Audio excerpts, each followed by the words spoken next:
se dos 7 portais eu não tivesse tempo para ministrar 7 e pudesse apenas ministrar um, eu tivesse que eliminar todos e ficar apenas com um, esse portal seria o de hoje. Então hoje você vai aprender sobre o maior portal, o mais importante para mim de todos. Todos são extremamente importantes, mas, por exemplo, o portal do arrependimento, acho que todo mundo já tinha uma noção, fidelidade um pouquinho, mas o de hoje é extremamente importante. Eu quero que você abra o seu coração. Eu vou pedir, se você quiser anotar, colocar no modo avião o teu celular, e pode abrir as notas aí para você anotar. Vai ter muita informação hoje boa, que vai poder mudar a sua vida. Se você não colocar no modo avião, Satanás vai te mandar uma mensagem, né? Ele vai usar tua sogra, tua irmã, teu primo, teu cunhado, para te mandar uma mensagem. Então, põe no modo avião para não ficar distraído, mas eu vou deixar vocês ficarem com o celular na mão, anotando a mensagem de hoje. Aleluia. Amém? Quem aqui traz assim um papel, traz um caderninho, uma caneta para anotar? Deixa eu ver. Olha aí, esses são os alunos. Parabéns. Façam isso, é muito importante, principalmente numa série como essa. Quando você anota, você lembra muito mais do que quando você apenas ouve. Glória a Deus. Nós vamos ler 1 Samuel, capítulo 2, versículo 30. Aleluia. O teclado já pode descer e nós vamos ler lá no telão comigo, 1 Samuel 2,30. Portanto, diz o Senhor, Deus de Israel: na verdade, tinha falado eu que a tua casa e a casa de teu pai andariam diante de mim perpetuamente. Porém agora, diz o Senhor, longe de mim tal coisa. Antes da gente ler o final desse versículo, olhe para mim. Olha o tanto que esse versículo mexeu comigo.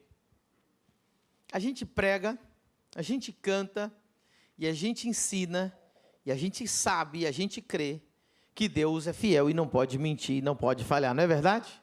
Diga comigo, Deus é fiel. Qual é a maior característica de Deus? Nós aprendemos no segundo portal. A maior característica de Deus, Ele quer ser lembrado como um Deus fiel. Um Deus que não é homem para mentir, nem filho do homem para se arrepender. O que Ele falou, Ele vai cumprir. Amém?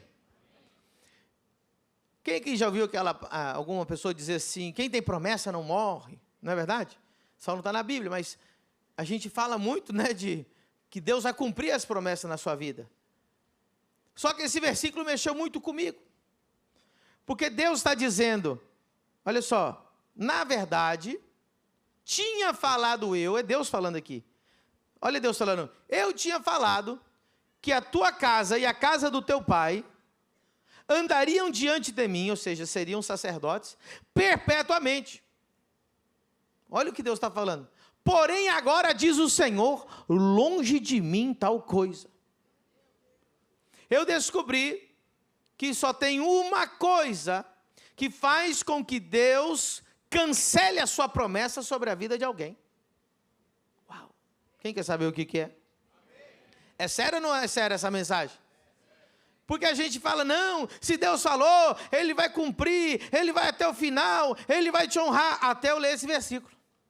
Deus falou, eu disse que ia cumprir, mas agora Deus diz, longe de mim cumprir o que eu falei. Terrível, irmão. O que pode anular, pergunte para mim, apóstolo, o que pode anular as promessas e a aliança de Deus comigo? Olha lá, ele diz o porquê, não sou eu que estou falando, viu? Se você não gostar, você rasga a tua Bíblia. Porque aos que me honram, porém os que me desprezarem, uau! Então diga comigo, o quarto portal é o portal da honra. Aleluia, dê um aplauso ao Senhor Jesus. O portal da honra. Inclusive, não faz muito tempo, eu ministrei uma mensagem chamada Honra, a semente do acesso. Quem já me ouviu falar sobre isso? E quando nós falamos de portal, pastor, o que é um portal do sobrenatural? Um portal é o acesso a algo que vai te levar para outra dimensão, é acesso a algo poderoso, é acesso a algo, a bênção sem fim. Quem quer ter acesso? O maior acesso de todos é a honra.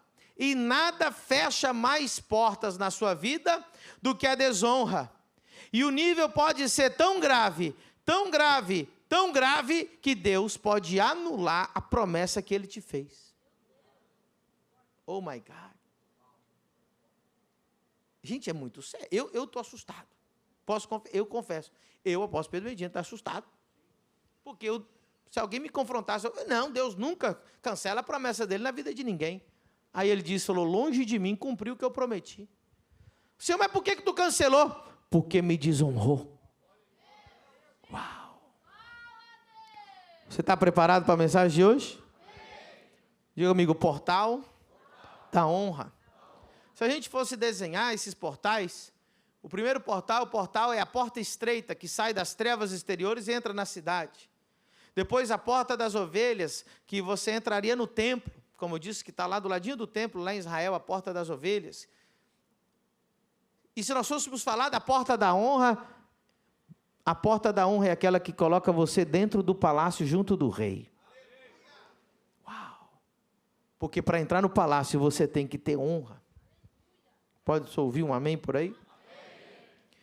Eu vou ler algumas palavras que são sinônimos de honra, e depois eu vou ler algumas palavras que são relacionadas à honra. Repitam comigo: respeito, dignidade, prestígio, glória, integridade, estima, reputação, reconhecimento, excelência, nobreza, fidelidade, mérito, lealdade, honestidade, valorização. Agora, algumas palavras relacionadas com honra: obediência, repita, obediência, gratidão, autoridade, submissão, confiança, credibilidade, humildade, moralidade, ética, disciplina, cortesia, tradição, reverência, compromisso e justiça. Alguém diga glória a Deus. Quero ministrar essa palavra hoje, ela é um pouco diferente das formas que eu já ministrei aqui. Muita atenção. A cultura do reino, a cultura do céu, a cultura de Deus. Quem já ouviu esse termo, cultura do reino? Diga comigo, cultura do reino. Cultura do reino nada mais é do que a cultura da honra. Cultura da honra. Se eu fosse resumir toda a cultura do reino de Deus, eu resumiria na cultura da honra. E essa cultura da honra é a cultura da Bíblia. Honra, honra, honra, honra aparece do começo ao fim. E toda vez que você vê um acesso fechado na Bíblia, quando você vê alguém que não é abençoado, que não consegue passar pelo portal da honra, é justamente por isso, por causa da desonra. E essa pessoa sofre grandes consequências, e ela não tem acesso a nenhuma das promessas de Deus, justamente por causa da desonra. Agora, se eu estivesse ministrando essa mensagem no Oriente Médio, ou no Ocidente, lá para a Ásia, essa mensagem seria muito mais fácil ministrar lá, ou se eu ministrasse em alguns países, ou na maioria dos países da África, seria muito simples, porque são culturas que ainda têm uma base de honra fundamentada nos princípios bíblicos. Mas quando a gente vem para os países ocidentais, pastor, o que é um país ocidental? São os países do oeste, da Europa, do centro da Europa para cá, Estados Unidos, todos os países da Europa ocidental, esses países que são influência grego, romano, culturas democráticas, culturas que vieram se modernizando e vieram para o lado do Ocidente, são a cultura ocidental. E o Brasil é uma cultura ocidental. Quando a gente vem para a nossa cultura, nós temos um grande problema. Porque nós vivemos numa cultura que ela não... as pessoas não conseguem assimilar a cultura da Bíblia por causa da cultura em que elas foram criadas. A cultura onde elas cresceram. Nós vivemos numa cultura, e quando você quer descobrir uma cultura, eu escutei de um grande sábio, ele dizia, se você quer descobrir a cultura de um país, basta você escolher as 10 músicas mais cantadas e você vai resumir a cultura daquele país. Se você pegar aí top 10 das canções que estão mais tocadas hoje na rádio secular, você vai descobrir exatamente qual é a cultura brasileira. E aí a coisa vai ficando cada vez mais triste. Você fala, meu Deus, é uma cultura promíscua. E nós vivemos numa cultura que está em choque com a cultura do reino. Muitas pessoas não conseguem congregar na família do reino justamente por isso. Me pergunte, por quê, pastor? Porque elas vêm de uma cultura diferente da cultura do reino. E quando elas chegam no lugar onde a cultura do reino, elas recebem o choque cultural. O que é choque cultural? Quando você está numa cultura e se depara com outra cultura. Quando eu fui para a Espanha, eu tive um choque cultural. Cheguei lá, era uma cultura diferente da minha, e aquilo me chocou. Eu fiquei impactado com tantas coisas diferentes das que eu tinha vivido no Brasil e nos Estados Unidos. A mesma coisa acontece quando alguém está no mundo e ela se depara com a cultura do reino. Para muitas pessoas, era tudo que ela estava procurando, mas para outros ela tem uma rejeição instantânea. Porque os princípios e valores dela, da cultura dela, estão baseados na cultura do mundo, na cultura do Egito, na cultura do inimigo. Se você observar no Brasil, a diferença dos países orientais e dos países asiáticos e os países da África, existe um descrédito e um desrespeito às autoridades. No Brasil é assim. A autoridade é mal vista, a autoridade é xingada, a autoridade é questionada. Você vê que no Brasil é celebrado você confrontar, você ser contra a polícia, você fugir da polícia é legal. Os filmes, as músicas, as canções, as novelas, tudo isso vai mostrando uma cultura de desrespeito à autoridade. Por exemplo, os políticos no Brasil são chacota. Todo mundo zomba, todo mundo xinga os políticos com a boca cheia e achando que tem toda a razão do mundo. Mas essa não é a cultura do céu. A cultura do céu diz que você não pode levantar a sua língua contra os príncipes do seu povo, independente do que você acha deles. É para a gente orar por eles. Mas ninguém vai falar amém nessa pregação, porque não faz parte da cultura brasileira. Se eu xingasse o Lula, ou a Dilma, ou a Haddad, ou qualquer um desses aqui, todo mundo daria um super aplauso, porque a cultura brasileira ela é desrespeituosa contra as autoridades. Está vendo que não tem nem amém? Não dê amém mesmo, não. A cultura, ela instiga a rebeldia. Se você olhar os filmes que estão de moda, se você olhar as séries que estão de moda, são séries que celebram os bandidos.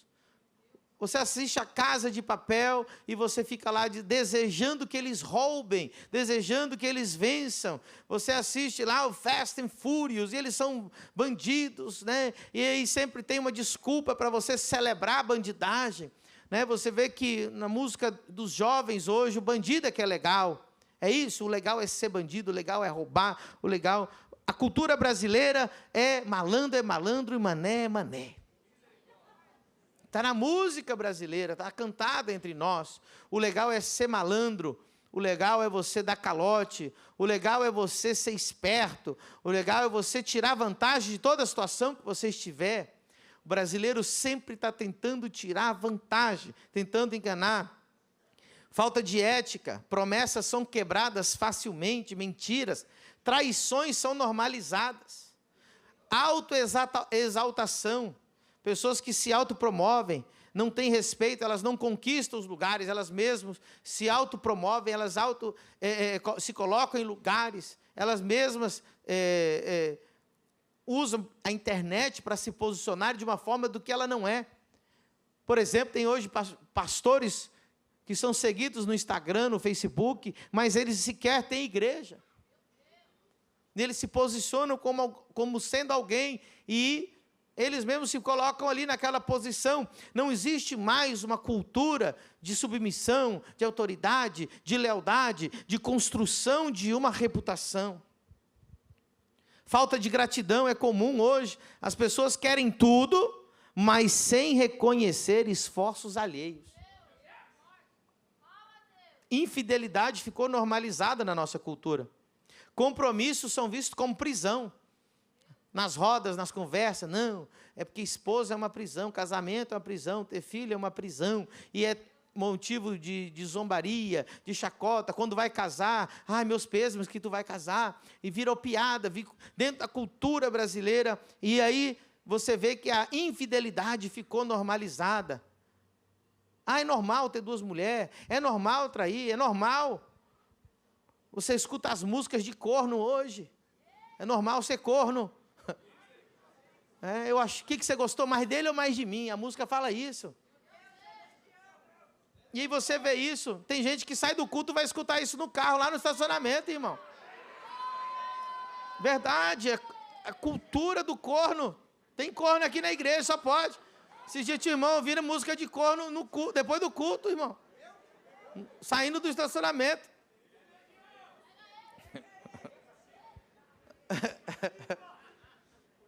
Aí você vê, a música celebra o álcool, a cerveja virou um ídolo dentro do Brasil. Tem mais música cantada hoje para cerveja do que nós tínhamos antigamente, pelo menos se cantava para mulher, né? Hoje não se canta para cerveja. Então virou um ídolo. Nós vivemos uma cultura de depravação, cultura vulgar. O brasileiro, ele valoriza aquele que fala errado. Ele sabe falar certo, mas ele fala errado porque é mais legal. Ah, é legal, ele fala, em vez de falar problema, ele fala problema. Olha que legal, é legal esse cara aí, ó, muito legal, ele fala problema. É celebrado, é bonito ser feio no Brasil. Ser rebelde é legal, falar errado é legal, ser malandro é legal. E aí nós vivemos numa cultura assim, onde existe um desprezo pela tradição, um desprezo pela tradição de Deus.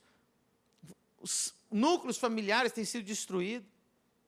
Falta de compromisso. Sabe, ser desonesto no seu trabalho é legal. Se o teu patrão te paga 8 horas, você fica 2 horas no banheiro, fica no celular. Quando ele está chegando, muda a tela. Ah, você é muito esperto, você é muito legal.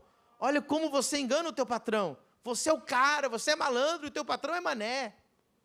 E isso está dentro da cultura evangélica.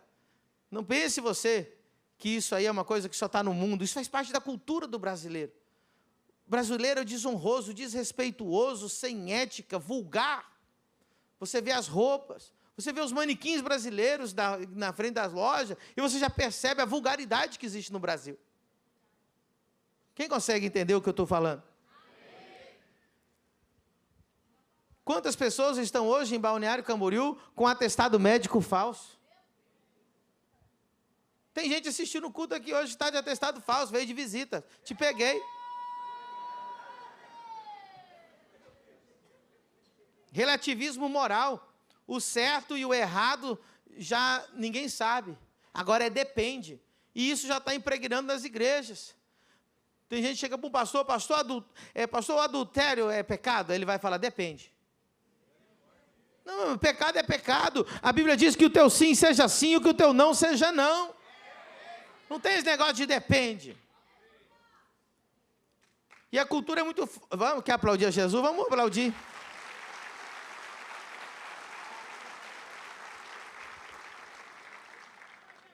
Os relacionamentos não duram nada, a amizade não dura nada, as empresas não duram nada, porque Porque nós desumanizamos as relações. Pastor, o que é isso? Pessoas são usadas e descartadas por conveniência. Não preciso mais de você. Cultura da impaciência. Nós queremos o imediatismo. Tem pessoas que ela chega aqui na igreja Família do Reino, uma semana, ela conversa com o líder, eu cheguei nessa igreja, eu quero cantar, eu quero pregar, eu quero ter líder, eu quero ser pastor dessa igreja. Aí quando a gente fala para eles assim, não, isso vai demorar 2 anos, ele sai da igreja. Porque ele não construiu nada, mas ele quer sentar na janela. Imediatismo. Tem gente aqui, irmão, que ele é pobre só por causa do imediatismo. Porque ele começa um trabalho e ele larga porque não ficou rico em uma semana. Começa outro trabalho e ele larga porque não ficou rico em 2 semanas. Começa outra coisa e ele termina. Tem gente aqui, irmão, que em 2 anos trocou de trabalho 10 vezes. Porque ou ele quer um dinheiro fácil ou ele não quer trabalhar. Hoje nós estamos numa cultura digital onde todo mundo xinga. Eu recebo uns 400 xingamentos por dia no Instagram, no Facebook. Só que ninguém tem coragem de me xingar na minha cara. Né? Mas na internet o povo gosta de xingar. Então a internet virou terra de ninguém. Então nós vivemos uma cultura, irmão, depravada. E isso, infelizmente, agora você imagina o B.O. que eu me arrumei, irmão. Porque Deus me chamou para pregar sobre a cultura da honra do reino dos céus. E eu preciso pegar para um público que nunca tiveram essa experiência. Para ele ainda, o certo é ser malandro. Olha só. E aí a pessoa está sentada aqui. E ele tem todos os conceitos errados na sua cabeça. E ele quer ter acesso à glória de Deus. Ele quer ter acesso às bênçãos. E sabe o que acontece, irmão? Existe um público que está sendo enganado todos os dias. Público evangélico. Talvez você até veio aqui com a intenção errada ou com um pensamento errado. Que público é esse? Existem pessoas que elas vão em igrejas onde e nada disso é ensinado para você, e o pastor simplesmente fica pregando ali, vem pegar a tua bênção, vem pegar a tua bênção, vem pegar a tua bênção, recebe a bênção, compra rosa, compra óleo, compra água, recebe a bênção. É um supermercado de bênção. Você vai lá, dá um dinheirinho e pega a tua bênção e vai para casa. Só que você olha para essa pessoa, passaram 20 anos e ele não pegou bênção nenhuma. Ele só vai de desgraça em desgraça na vida dele. Porque o que vai mudar a sua vida não é você ir lá e dar uma oferta e pegar uma bênção. O que vai mudar a sua vida é você se converter, se transformar, mudar a sua mente, mudar a sua atitude, se submeter a Deus e resistir o diabo. Ele vai fugir de você, se submeter à palavra e entrar no caminho e no portal da honra. Dê um aplauso a Jesus. Qual é o primeiro lugar que nós aprendemos honra? Diga comigo, dentro de casa. Primeiro mandamento com promessa. Honra os teus pais. Vamos lá em Efésios 6, 2 e 3. Honra teu pai e a tua mãe, que é o primeiro mandamento com... Verso 3. Para que te vá bem e vivas muito tempo sobre a terra. Podemos, vamos fazer o contraste nesse versículo? A gente vai ler ele ao contrário, volta para trás. A gente podia ler assim, volta lá no verso 2. Se você desonra o teu pai e tua mãe, você quebra o primeiro mandamento com promessa. Verso 3. E vai muito mal para você, você não vai prosperar e você vai morrer cedo. Eu acho que tinha que ter sido escrito assim, né?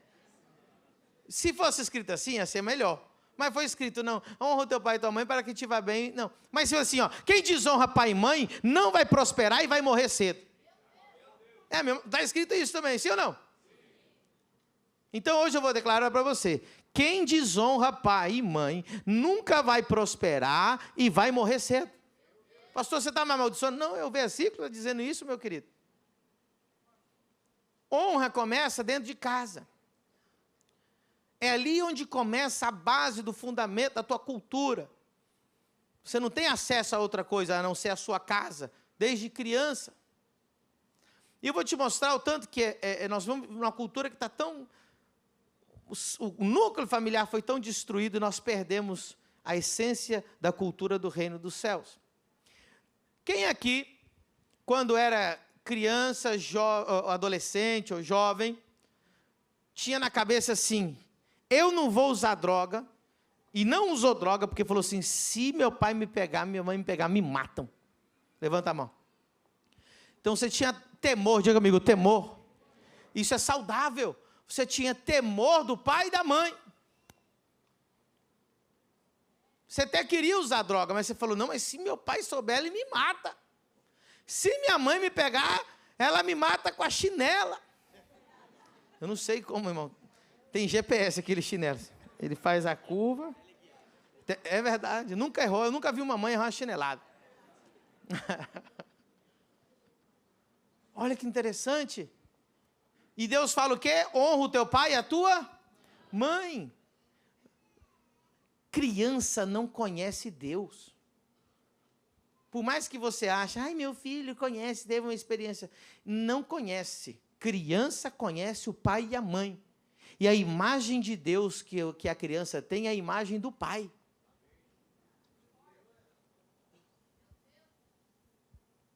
Agora, vamos ser sinceros, por favor, me ajude. Quem aqui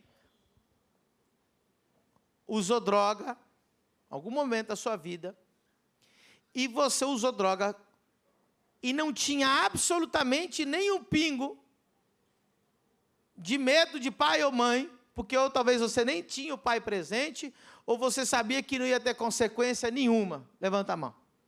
Olha quantas pessoas levantaram a mão. Tem muita gente que não está querendo levantar a mão.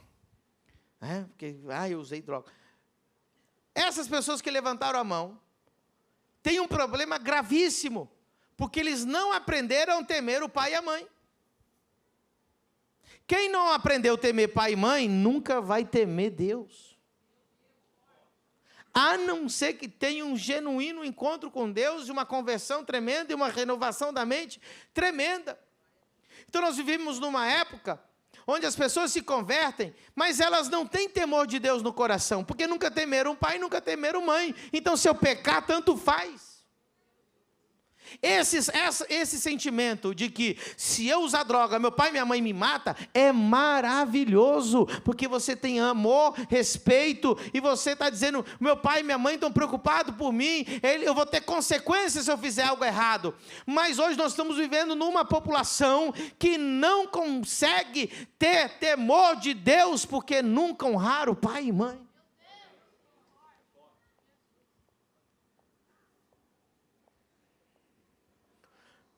Quando eu trago um jovem para perto de mim, ou vou trazer ele para o ministério, ou vou colocar ele em algum lugar, uma das perguntas que eu faço é, como que era o teu relacionamento com teu pai? E ali eu posso, mais ou menos, identificar se vai ser uma pessoa honrada, se vai ser uma pessoa submissa, se vai ser uma pessoa que vai dar problema ou não vai dar problema. Porque a primeira referência que nós temos de Deus é dentro de casa. Quem consegue compreender? Então, não é que você está perdido se você não teve essa referência. Só vai ser um pouco mais difícil para você. Quem está entendendo? Quando você não entendeu honra dentro de casa, eu vou mostrar um versículo para você. Não está anotado aqui, mas eu vou achar ele aqui para você. Esse versículo em Provérbios, se você tiver com a Bíblia, já vai abrindo em Provérbios.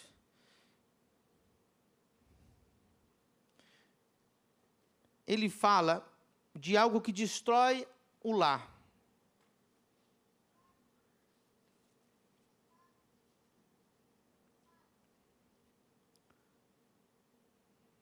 Provérbios,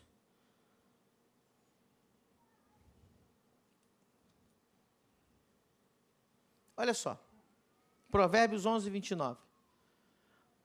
O que perturba a sua casa herdará o vento, e o tolo será servo do sábio de coração. O que perturba a sua casa herdará o quê? Ou seja, vai ficar na ruína e na pobreza. Diga comigo, a falta de respeito e sabedoria dentro do lar leva à ruína e à perda. Então, esse versículo está dizendo que a pessoa que desrespeita o seu lar, não há honra dentro de casa, é um lar que vai se destruir. Você sabia que um casamento, ele continua com respeito, só se tiver respeito, mesmo se não tiver amor?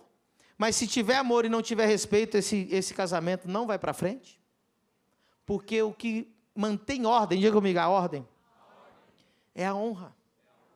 Honra mantém ordem em todo lugar. Quando há honra dentro de uma empresa, e cada um honra os seus amigos, os seus companheiros de trabalho, os seus chefes, toda a organização, aquela organização tem ordem e ela vai funcionar bem. Quando uma igreja tem ordem, ela funciona bem. E o que faz ela funcionar bem? A honra, a cultura da honra.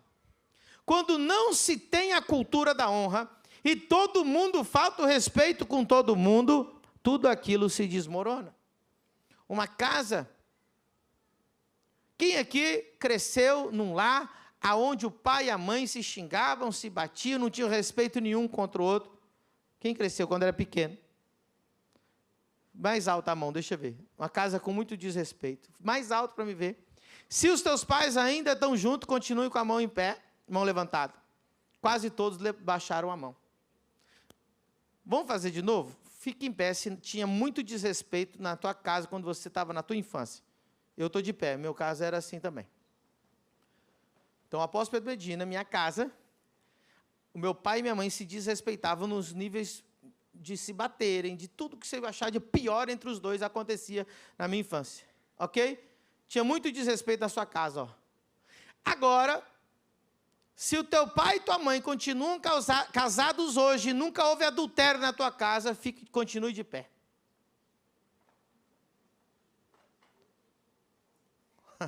Um, 2, 3, 4, 5, 6 só.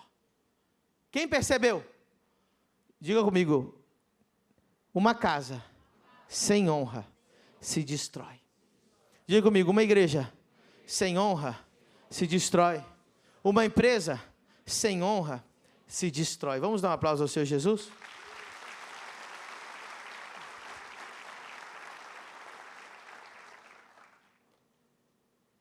Uau!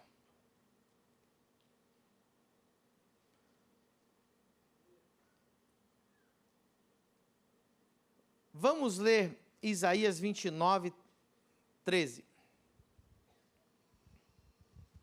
Olha o texto. Porque o Senhor disse, pois que este povo se aproxima de mim, e com a sua boca e com seus lábios me honra. Diga comigo, com a boca, com os lábios, me honra. Eu vou continuar. Mas o seu coração se afasta para longe de mim, e o seu temor para comigo consiste só em mandamentos de homens, em que foi instruído. Portanto, eis que continuarei a fazer uma obra maravilhosa no meio deste povo, uma obra maravilhosa e um assombro, porque a sabedoria dos seus sábios perecerá, e o entendimento dos seus prudentes se esconderá. Volta no 13.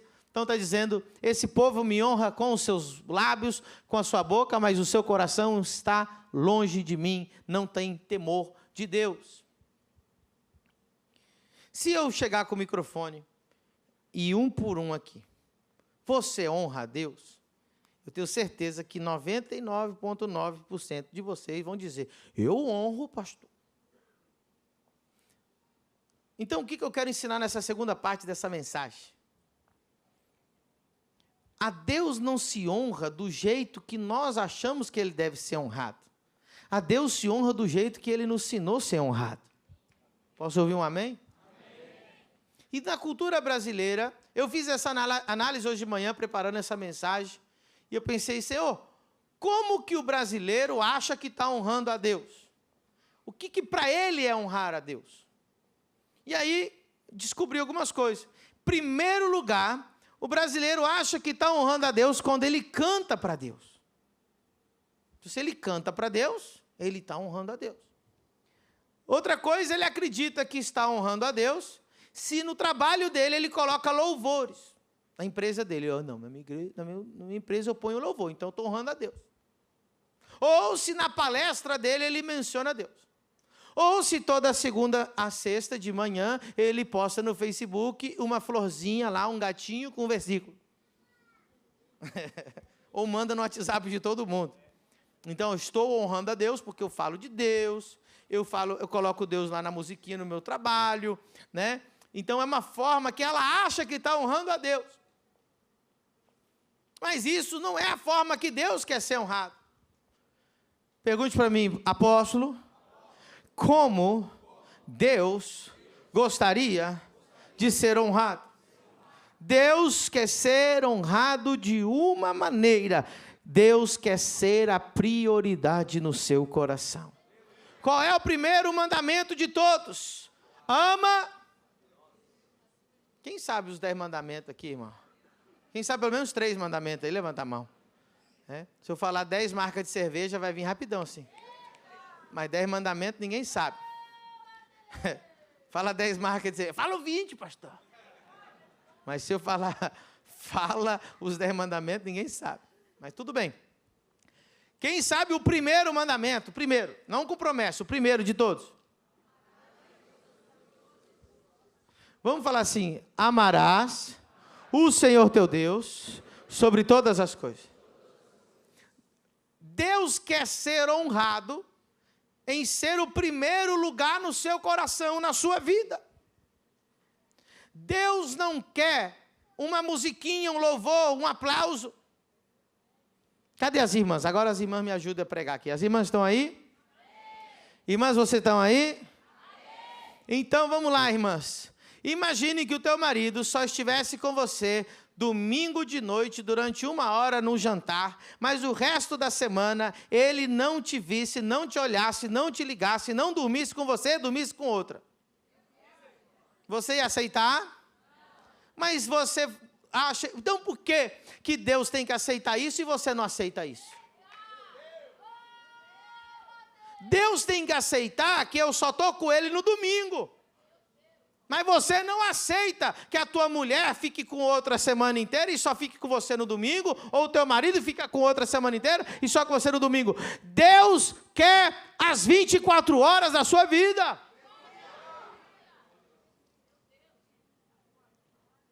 Ah, mas eu honro a Deus, eu ponho um louvor lá no meu trabalho. E daí? Aí você fala isso então para o teu marido, ou para tua esposa.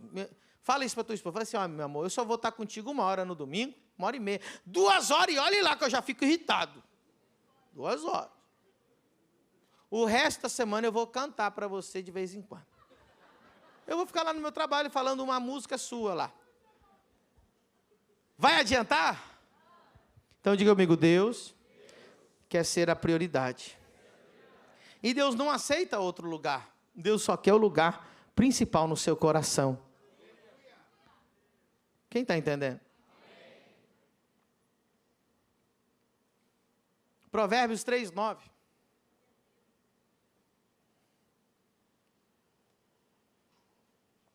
Irmão, vocês entendem tanto que é difícil o trabalho que eu estou fazendo aqui? Pensa na cultura que eu estou.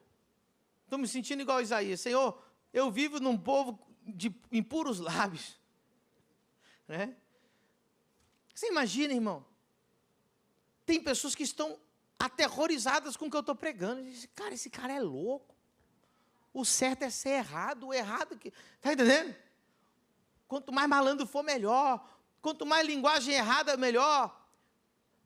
E quando a gente vem e ensina a cultura do reino, ele fica aterrorizado. Inclusive, as igrejas já se estão adaptando a isso. Já existem igrejas com a cultura do Satanás para agradar esse tipo de gente. Tudo que você não quer de honra, existe igrejas que estão assim. O próprio pastor vai te falar: não me honre, não honre a Deus, não honre nada.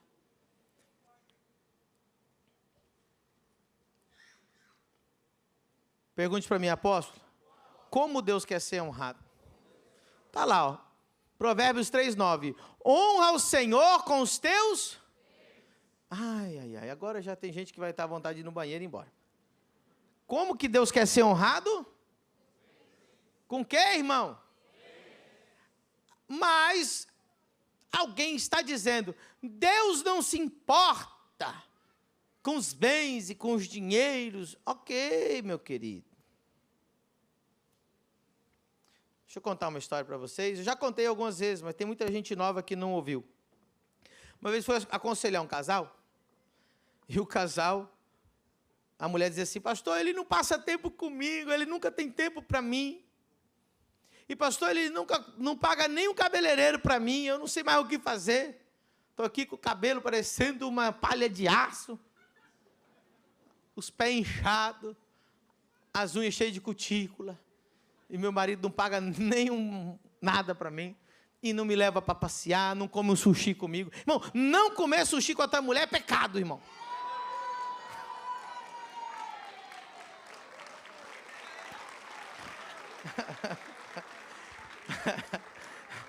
As irmãs digam glória a Deus. Eu joguei o coração das irmãs. Esse pastor é bom, vou congregar aqui.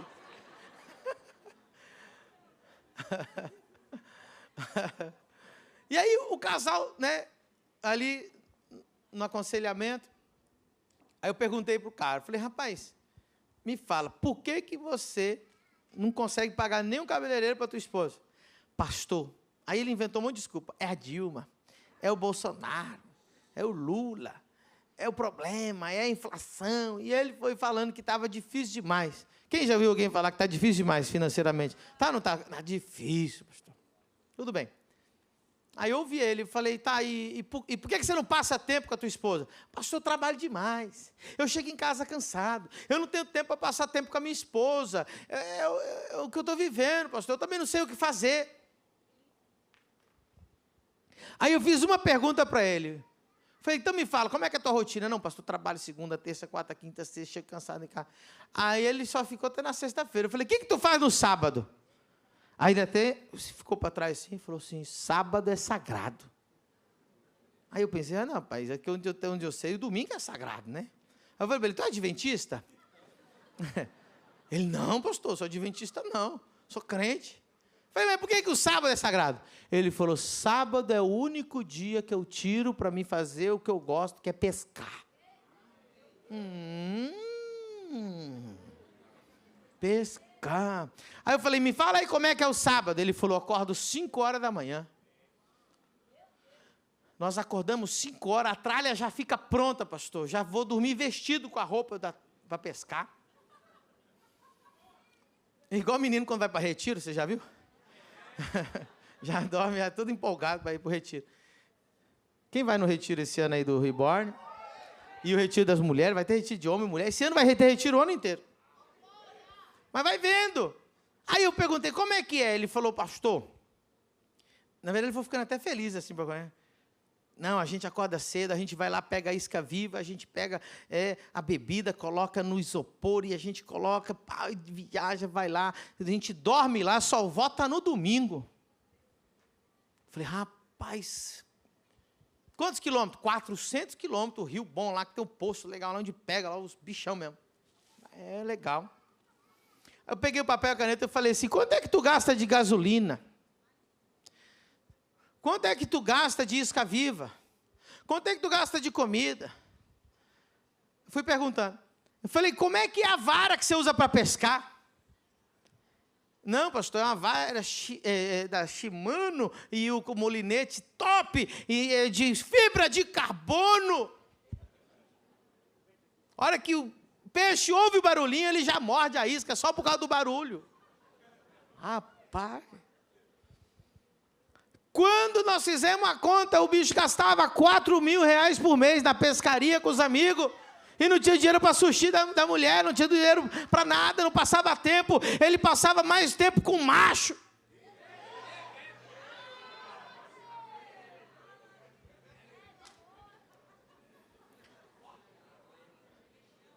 Diga comigo, tempo e dinheiro se gasta com a prioridade. Sabe por que você diz que não tem dinheiro para Deus e não tem tempo para Deus? Porque Deus não é tua prioridade. Não tem essa desculpa. Não existe ninguém, eu não vou na igreja porque eu não tenho tempo, e eu não dou meu dízimo, minha oferta, minha primícia, porque eu não tenho dinheiro. Na verdade, você não tem Deus como tua prioridade, e Deus quer ser honrado com os teus bens, e com a primeira parte de todos os teus. O que acontece se você honrar a Deus com todos os teus bens, e com todos os teus ganhos, com a primeira parte? Olha o verso 10, e se encherão os teus celeiros, e transbordarão de vinho os teus. Se os teus celeiros e os teus lagares não estão cheios e transbordando, eu posso também afirmar que é porque você não honra a Deus com os teus bens e não dá a Deus a primeira parte.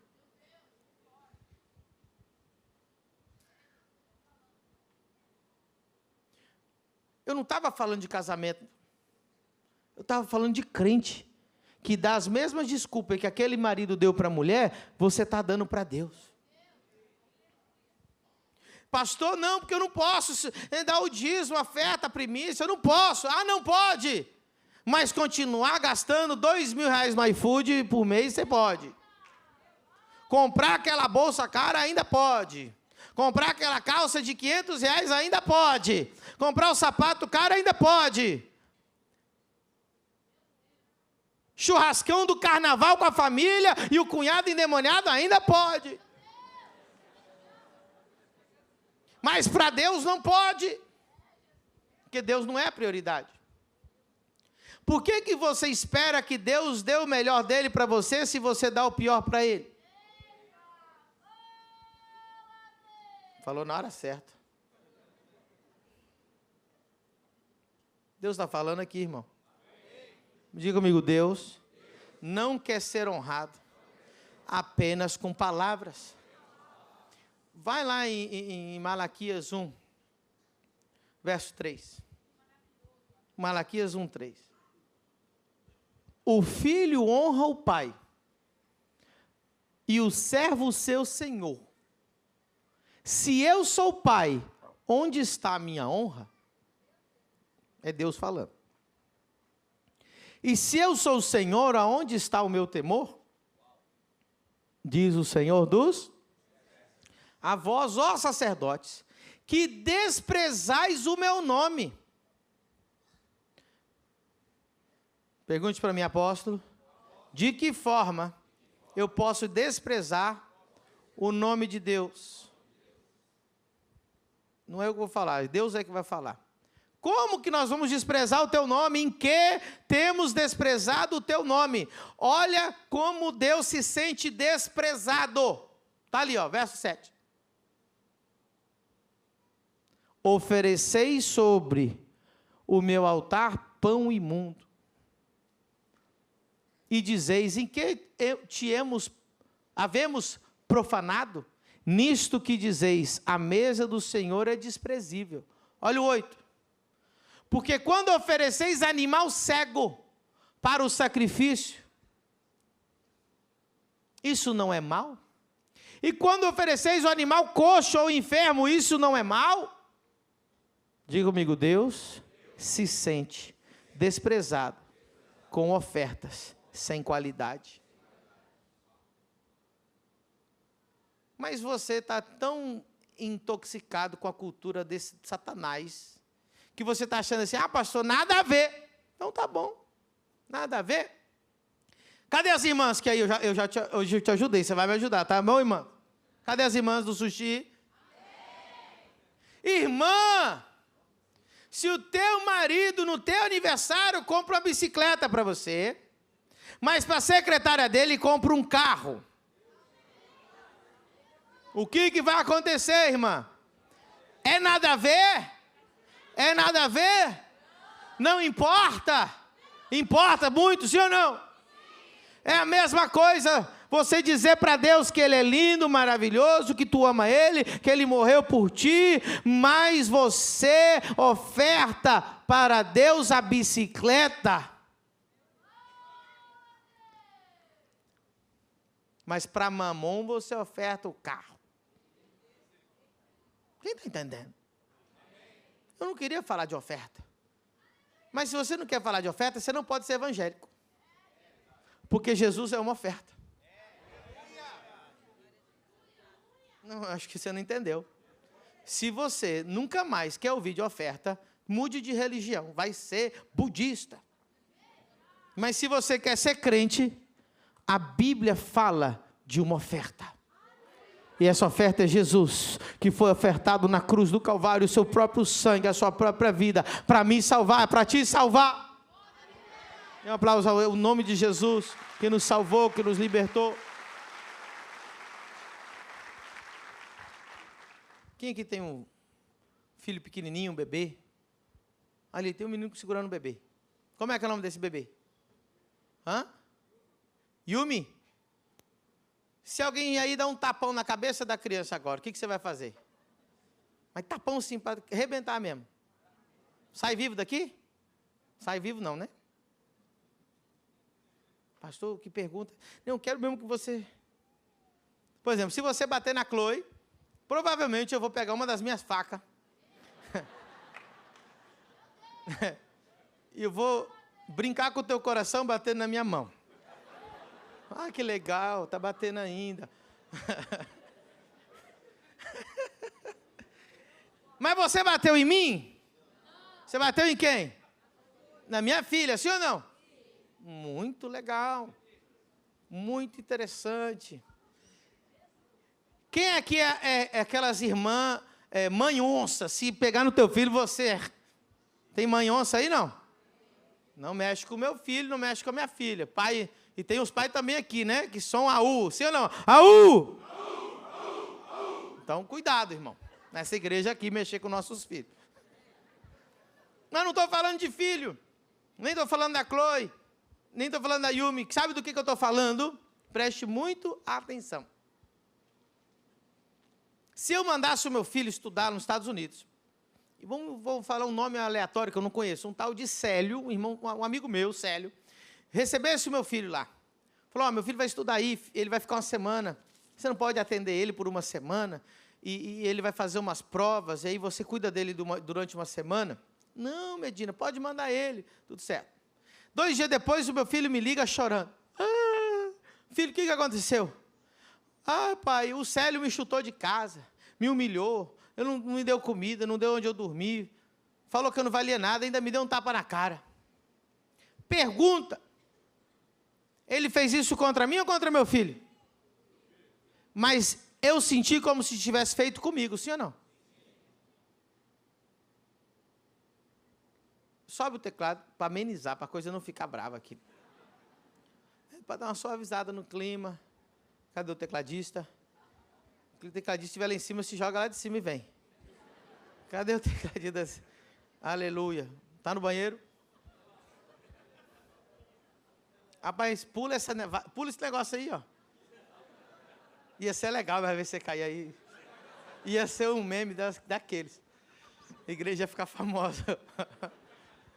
Brincadeira, viu, irmão? Você acha que eu não ia deixar? Ei, tu tá demorando já? Eu quero pregar um negócio legal, mas você tá demorando. Vai, toca aí um negócio de música do céu, assim. Isso. Aí, tá bonito agora.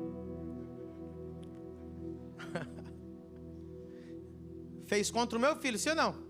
Mas eu senti como se fosse feito comigo. Agora você vai entender sobre honra. Olha só. Que dia que foi? Segunda-feira. Eu fiz uma live aqui. Quem estava nessa live segunda-feira? E pós-live eu dei um discipuladão, assim, sabe? Tipo Jesus sentado ao redor dos discípulos. Foi top ou não foi? Rapaz, fomos parar lá no dispensacionalismo. Foi uma loucura. Mas foi muito legal. Foi um discipuladão. Tava com saudade dessas lives. Foram 4 horas de aula. Foi muito legal.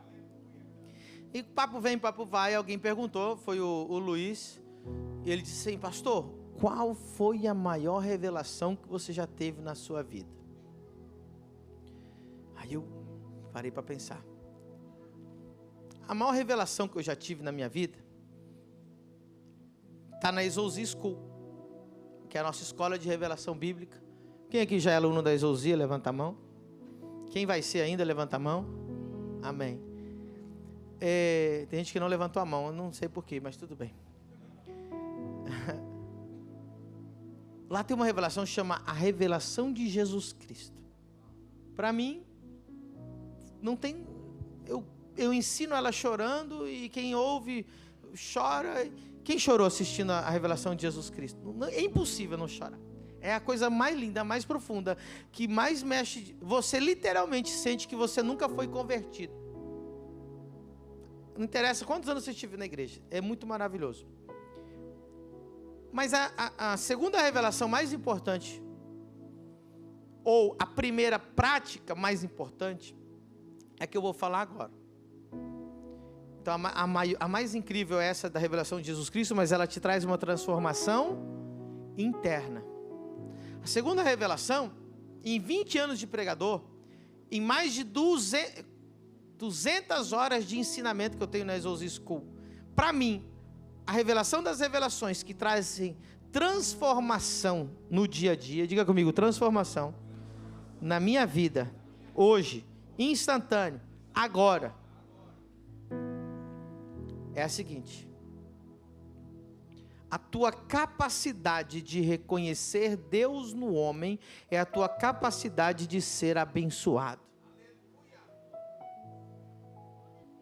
Eu estou falando que é a revelação mais importante que eu já recebi na minha vida, de prática na vida do dia a dia, que transforma vidas. Ou seja, a tua incapacidade de reconhecer Deus no homem está te impedindo de ser abençoado. Lá em Mateus 10, 40, olha esse versículo, Mateus 10, 40, anota isso aí, é muito sério. Quem vos recebe, a mim me recebe, e quem me recebe a mim, recebe aquele que me enviou. Pastor, o que esse versículo quer dizer? Jesus está dizendo para os discípulos: se alguém honrar, receber vocês, tanto que o próximo versículo fala de honra lá, vai falar quem recebe um profeta, recebe a galardão de profeta, mas deixa aí, Jesus está dizendo para os discípulos: quem recebe vocês, me recebe, e quem me recebe, recebe o Pai. Está entendendo? Se você está entendendo, diga amém. O contrário é a mesma coisa, quem não vos recebe, não me recebe. Quem não vos honra, não me honra. A forma que você trata o meu filho é a forma que eu me sinto tratado por você. Tem como você dizer assim: pastor, eu honro o senhor, mas eu enfio a mão na orelha do teu filho e cuspo nele. É impossível você me honrar se você não honrar tudo que é meu. É impossível você chegar aqui na minha igreja e dizer que me honra se você desonra os meus diáconos, desonra os meus pastores, desonra os meus líderes. Você está desonrando os meus filhos da minha casa. Quando você honra os pastores, obreiros e diáconos dessa igreja, eu me sinto honrado, porque fui eu que instituí eles. Eu sei que eles não são lindos, alguns são, outros são feios, mas o problema é seu, você vai ter que honrar ele sendo lindo ou não sendo lindo. São meus filhos, quem está entendendo? Então preste atenção, se aquela pessoa desonrou meu filho lá nos Estados Unidos, que eu mandei ele para lá, ele me desonrou. E Deus está dizendo, Jesus está aqui fisicamente agora, em carne e osso, para ser honrado por nós? Não. Tem como você agora dar uma oferta para Jesus aqui? Não. Tem como você servir uma comida para Jesus, ingerir no estômago dele fisicamente aqui agora? Tem? Não tem.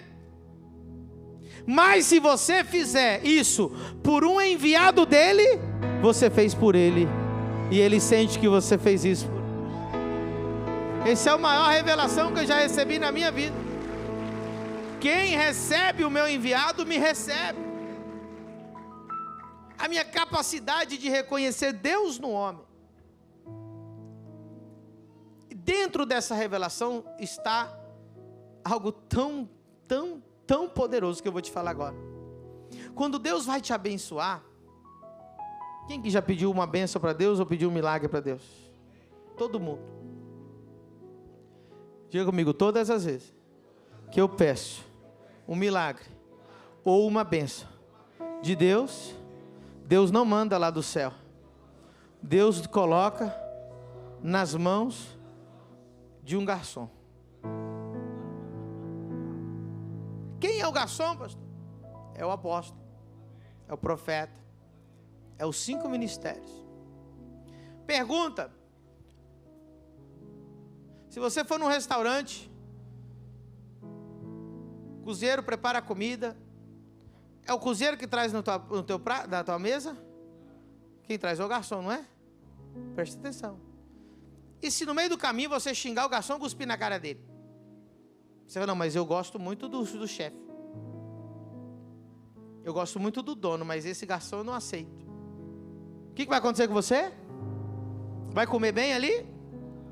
Você não vai receber aquela comida. Independente se você paga ou se você não paga.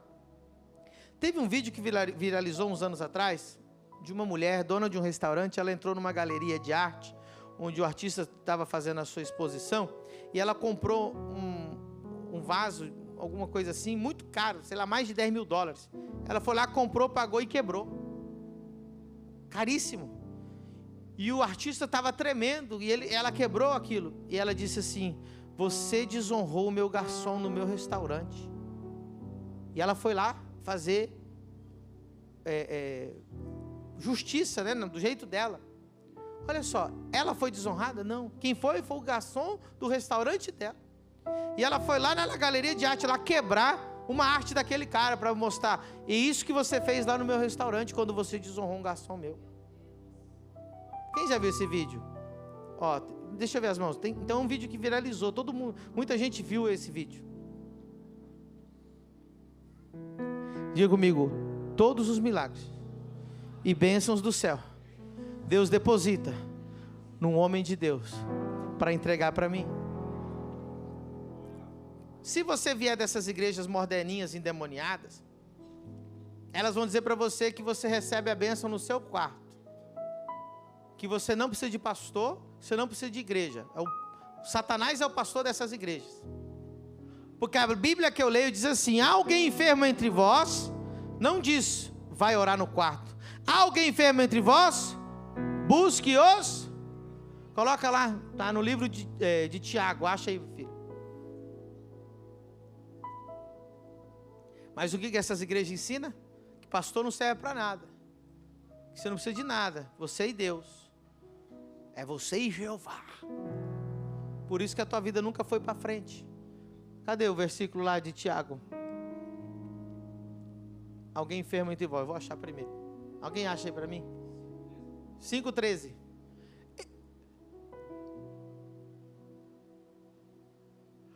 Está alguém entre vós aflito? Não é esse não. Verso 14. Está alguém entre vós doente? Vai orar no quarto. É isso que está escrito? Não precisa de pastor. É isso que está escrito? Chame quem? E orem sobre ele, ungindo com azeite em nome do... Então é importante receber a oração? Presbítero não é igual na Assembleia de Deus, tá? É só explicando. Na Assembleia de Deus, presbítero é um passo antes de ser pastor. Mas o apóstolo Pedro dizia: eu sou presbítero. E agora, como é que fica? Tinha alguém acima de Pedro? Então, é uma interpretação errada da Assembleia de Deus. Quem é presbítero na Bíblia? Diga comigo: apóstolos, profetas, evangelistas, pastores e mestres. Então, qualquer um dos 5 ministérios são presbíteros. Chame os presbíteros para que orem pela pessoa. E eu quero encerrar com isso aqui. Certa vez, é uma ilustração, um homem estava se afogando. Talvez você já ouviu isso em outro cenário que não foi numa igreja. O homem estava se afogando e ele disse: Deus, me salva. E apareceu um barco. Ele disse para o barco: pode ir embora, porque Deus vai me salvar. Quem já ouviu essa história em outra ocasião? Depois ele disse: Deus me salva, Deus me salva. Passou o segundo barco. Ele disse: não vou subir, porque Deus vai me salvar, não preciso de barco. Veio o terceiro barco: pode ir embora, porque Deus vai me salvar. E aí ele morreu afogado, chegou no céu. Ele falou: Deus, eu estou muito feliz de estar aqui, mas eu estou indignado porque eu não terminei a obra que eu tinha lá, deixei minha esposa sozinha e ela vai casar com outro. E agora eu morri, Deus. Por que o Senhor não me salvou? Aí Deus falou para ele assim: eu te mandei 3 barcos e você não subiu nenhum deles. Só que eu não estou falando de barco nem de afogamento aqui. Tem gente que está muitos anos orando por uma cura, por um milagre, por uma transformação, por uma bênção, ou para que as promessas se cumpram na sua vida. E Deus, quando você chegar lá no céu e dizer: Deus, por que nenhuma das promessas o Senhor cumpriu na minha vida? O Senhor vai dizer assim: eu coloquei 3 homens de Deus no teu caminho, você cuspiu nos 3. Você traiu os 3. Você rejeitou os 3. Porque sem o homem de Deus, as promessas de Deus não vão cumprir na sua vida.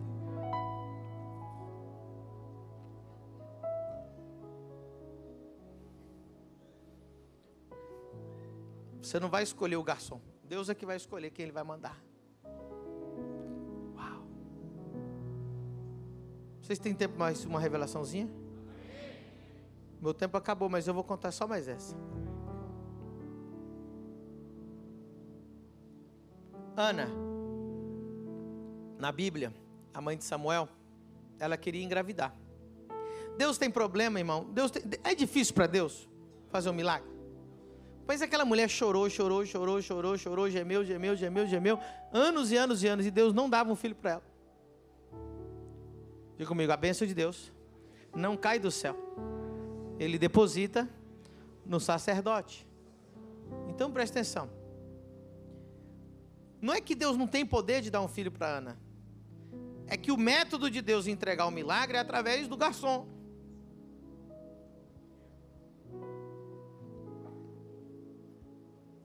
Vai vendo. Um dia ela está no templo orando. Se você for lá em Israel, você vai ver que no Muro das Lamentações tem uma divisão. As mulheres do lado, homens de outro. Nunca fica homem e mulher no templo juntos. Sempre separado. E o sacerdote nunca vai para o lado das mulheres. Ele sempre fica com os homens. E as mulheres não interagem de jeito nenhum com o sacerdote. Só que naquele dia, o sacerdote estava passando por ali. E viu Ana. E para ele achou que ela estava bêbada. E disse: Ana, mulher louca, como que você nessa hora da tarde está embriagada na casa de Deus? Aí ela olha para ele, diga comigo, com honra, e diz: meu Senhor, a tua serva não está louca de fazer tal ato, de estar embriagada na casa de Deus. Pelo contrário, eu estou aflita, clamando a Deus por um milagre. Então, quando o sacerdote percebe que o que ela estava fazendo era orar, ela diz: a tua serva está clamando a Deus por um filho. O sacerdote diz uma frase, diz: Deus conceda a sua petição. Mas essa não é revelação. Sabe qual é a revelação? Que sacerdote não falava com mulher. Sacerdote só falava com homem. A única desculpa para um sacerdote falar com a mulher era para chamar a atenção dela. Então Deus fez parecer que ela estava embriagada, para ele ter a desculpa para falar com ela, para ela pedir um filho, e a frase dele liberar o filho: Deus conceda a tua petição. 9 meses depois.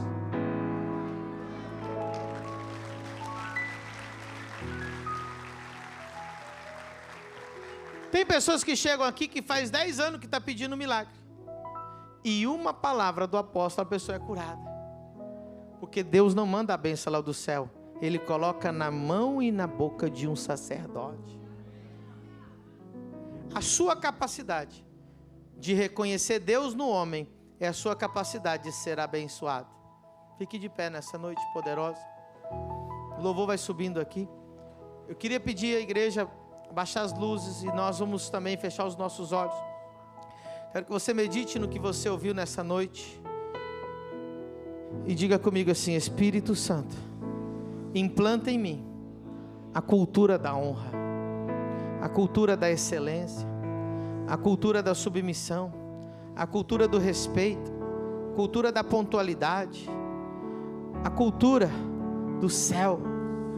Em nome de Jesus, diga: Espírito Santo, implanta no meu coração essa cultura. Oh, aleluia, aleluia, aleluia. Espero que você tenha sido muito abençoado com essa pregação. Eu quero convidar você para ser o meu aluno na maior escola de revelação bíblica do Brasil, a Exousia School. Você vai poder clicar aqui no link que está na descrição desse vídeo. E se você algum dia passa por aqui em Balneário Camboriú, venha visitar a Família do Reino, o lugar do seu propósito. Deus te abençoe, se inscreva no canal e até o próximo vídeo.